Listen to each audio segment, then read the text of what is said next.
Sir, ಸಾರ್ವಜನಿಕರ ಅನುಕೂಲಕ್ಕಾಗಿ loss ಆದರೂ ಕೂಡ ನೋ ಪ್ರಾಫಿಟ್ ನೋ ಲಾಸ್ ಅನ್ನೋ ಥರ ನಡೆಸಬೇಕು ಅಂತ ಹೇಳ್ತೀರಿ. ಇತ್ತೀಚೆಗೆ ಟಿಕೆಟ್ ದರವನ್ನ ಏರಿಕೆ ಮಾಡುವಂಥ ಹಿನ್ನೆಲೆಯಲ್ಲಿ ಇದು ಪುರುಷ ವಿರೋಧಿ ಸರ್ಕಾರ ಅನ್ನುವಂಥ ಟೀಕೆಗಳು ವ್ಯಕ್ತ ಆಯಿತು ಸರ್. 2014ರಲ್ಲಿ BMTC ಇದೆಯಲ್ಲ, ಬೆಂಗಳೂರು ಮೆಟ್ರೋಪಾಲಿಟನ್ ಟ್ರಾನ್ಸ್ಪೋರ್ಟ್ ಕಾರ್ಪೊರೇಷನ್ನು ಕೊನೆ ದರ ಏರಿಸಿದ್ದು 2014ರಲ್ಲಿ. ನಾನೇ ಅವಾಗ ಮಿನಿಸ್ಟರ್ ಆಗಿದೆ. 17% ಜಾಸ್ತಿ ಮಾಡಿದೆ ಆಗ.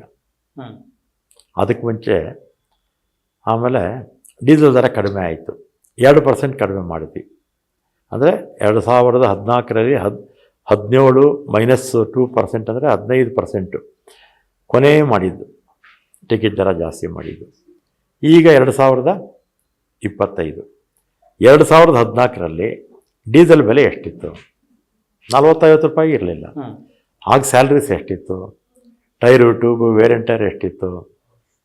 ಭಾಳ ಕಡಿಮೆ ಆಯಿತು. ಆಮೇಲೆ ಇದು BMTC ಆಯಿತು. ಆಮೇಲೆ KSRTC, ಕಲ್ಯಾಣ ಕರ್ನಾಟಕ, ವಾಯು ಕರ್ನಾಟಕ, BJP ಸರ್ಕಾರದಲ್ಲಿ ಯಡಿಯೂರಪ್ಪ ಅವರು ಚೀಫ್ ಮಿನಿಸ್ಟರ್ ಆಗಿದ್ದಾಗ 2020 ಜನವರಿ 26ನೇ ತಾರೀಕು 12% ಜಾಸ್ತಿ ಮಾಡಿದ್ರು. ಆ 12% ಜಾಸ್ತಿ ಮಾಡಿದಂಥ ಸಂದರ್ಭದಲ್ಲಿ ಡೀಸೆಲ್ಗೆ ಒಂದು ದಿನಕ್ಕೆ 9,15,00,000 ಖರ್ಚಾಗ್ತಿತ್ತು. ಈಗ 5 ವರ್ಷ ಆಯಿತು ದರ ಏರಿಕೆ ಮಾಡಿ. 2020 ಜನವರಿ 26 ಅಂದರೆ ಈ ಜನವರಿ 26ಕ್ಕೆ 5 ವರ್ಷ ಆಗುತ್ತೆ. ಆಗ 9 ಕೋಟಿ ಒಂದು ದಿನಕ್ಕೆ ಡೀಸೆಲ್ ಖರ್ಚು ಮಾಡ್ತಾಯಿದ್ವಿ. 9,15,00,000 16,00,000. ಈಗ 13 ಕೋಟಿ ಆಗ್ತಾಯಿದೆ. ಒಂದು ದಿನಕ್ಕೆ 4 ಕೋಟಿ ಜಾಸ್ತಿ ಆಗ್ತಾಯಿದೆ. 4 ಕೋಟಿ ಇಂಟು 365 ಲೆಕ್ಕ ಹಾಕಿ. ಆಮೇಲೆ 5 ವರ್ಷಕ್ಕೆ ಮುಂಚೆ ನಮ್ಮ ಎಂಪ್ಲಾಯೀಸ್ 1,00,000 ಮೇಲಿದ್ದಾರೆ. ಅವ್ರ ಸ್ಯಾಲ್ರೀಸ್ ಒಂದು ದಿನಕ್ಕೆ 12 ಕೋಟಿ ಬೇಕಾಗಿತ್ತು. ಈಗ 19.25 ಕೋಟಿ ಆಗುತ್ತೆ. ಅಂದರೆ 5.25 ಕೋಟಿ ಜಾಸ್ತಿ ಆಗ್ತಾಯಿದೆ. ಇದೊಂದು 5.25 ಕೋಟಿ, ಅದೊಂದು 4 ಕೋಟಿ, ಹತ್ತತ್ರ 9.25 ಕೋಟಿ ಒಂದು ದಿನಕ್ಕೆ. 5 ವರ್ಷಕ್ಕೆ ಮುಂಚೆ ಏನು ನಾವು ಖರ್ಚು ಮಾಡ್ತಾಯಿದ್ವಿ ಅದಕ್ಕಿಂತಲೂ ಈಗ ಖರ್ಚು ಮಾಡಬೇಕು. ಅಂದರೆ ಒಂದು ದಿನಕ್ಕೆ 10 ಕೋಟಿ ಅಂದರೆ 365 ದಿನಕ್ಕೆ ಎಷ್ಟಾಯಿತು? 3,500 ಕೋಟಿ ಆಯಿತು. 3,600 ಕೋಟಿ. ಈ 3,600 ಕೋಟಿನ ಹೇಗೆ ಹೊಂದಿಸ್ತೀರಾ?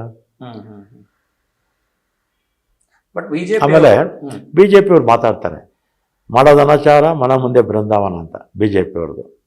ಯಾಕೆ ಹೇಳ್ತೀನಿ ಅಂದರೆ 2006ರಿಂದ 8ರವರೆಗೂ ಸಮ್ಮಿಶ್ರ ಸರ್ಕಾರ ಇತ್ತು, 20 ತಿಂಗಳು. ಆಗ ಯಡಿಯೂರಪ್ಪ ಅವರು ಡೆಪ್ಟಿ ಚೀಫು ಕುಮಾರಸ್ವಾಮಿ ಅವರು 12% ದರ ಏರಿಕೆ ಮಾಡಿದರು 2007ರಲ್ಲಿ.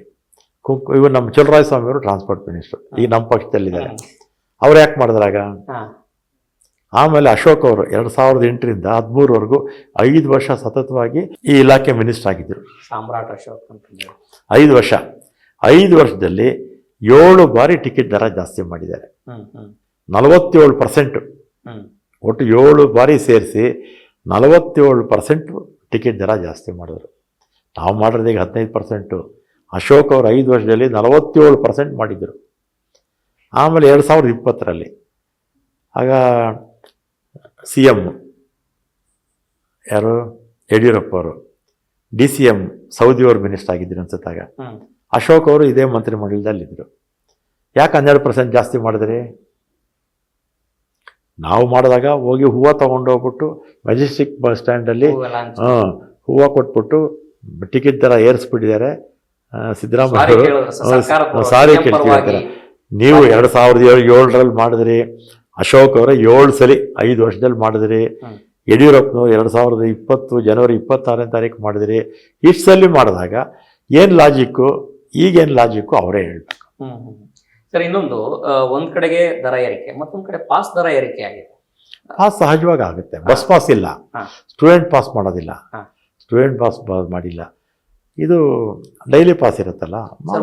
ಬೇರೆ ರಾಜ್ಯಗಳಲ್ಲಿ, ತಮಿಳುನಾಡು ಇರ್ಬೋದು, ಬೇರೆ ಬೇರೆ ರಾಜ್ಯಗಳಾಗಿರ್ಬೋದು, ವಿದ್ಯಾರ್ಥಿಗಳ ಪಾಸ್ ಉಚಿತವಾಗಿ, ವಿದ್ಯಾರ್ಥಿಗಳಿಗೂ ಕೂಡ ಉಚಿತವಾಗಿ ಕೊಡುವಂತ ವ್ಯವಸ್ಥೆ ಆಗಿದೆ. ಆ ರೀತಿ ಕರ್ನಾಟಕದಲ್ಲಿ ಜಾರಿ ತರುವಂತದ್ದು ಏನಾದ್ರು ಚಿಂತನೆ ಇದೆಯಾ? ಈಗ ಹೆಣ್ಮಕ್ಳಿಗಂತೂ ಉಚಿತ ಆಯ್ತಾ?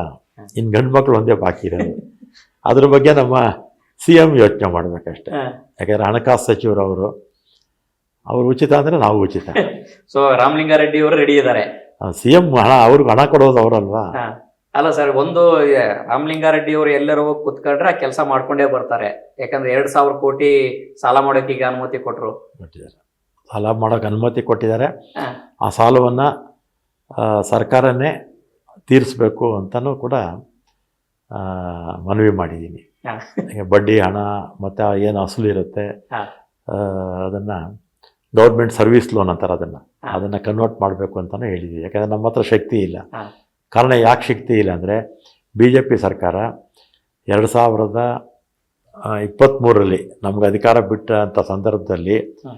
5,900 ಕೋಟಿ ಸಾಲ ಇಟ್ಟೋಗಿದ್ದಾರೆ. ಹ್ಮ್. ಅದರಲ್ಲಿ PF, ಗ್ರ್ಯಾಚುಯಿಟಿ ಮತ್ತು ಬಿಲ್ಸ್ ಇರುತ್ತಲ್ಲ, ಬೇರೆ ಬೇರೆ ಎಲ್ಲ ಬಿಲ್ಸ್ ಇರುತ್ತಲ್ಲ, ಟೈರು, ಟ್ಯೂಬು, ಡಿಪೋಗಳು ಕಟ್ಟಿರ್ತಾರೆ, ಬಸ್ ಸ್ಟ್ಯಾಂಡ್ಗಳು ಕಟ್ಟಿರ್ತಾರೆ. ಆಮೇಲೆ 2016ರಲ್ಲಿ ವೇತನ ಪರಿಷ್ಕರಣೆ ಆಗಿತ್ತು, ನಾನೇ ಅವಾಗ ಮಿನಿಸ್ಟರ್ ಆಗಿದ್ದೆ. 20ರಲ್ಲಿ ಆಗಬೇಕಾಗಿತ್ತು, ಕೋವಿಡ್ ಬಂದು ಆಗಲಿಲ್ಲ. ಆದರೆ 23ರಲ್ಲಿ ತೀರ್ಮಾನ ತಗೊಂಡ್ರು ಮಾಡ್ತೀವಿ ಅಂತ.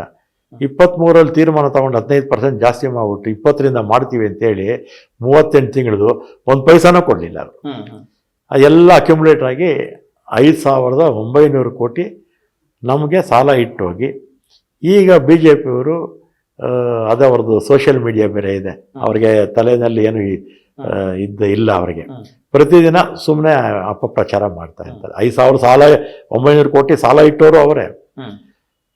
ಡೀಸೆಲ್ ದರ ಏರಿಸಿದವರು ಕೇಂದ್ರ ಸರ್ಕಾರ.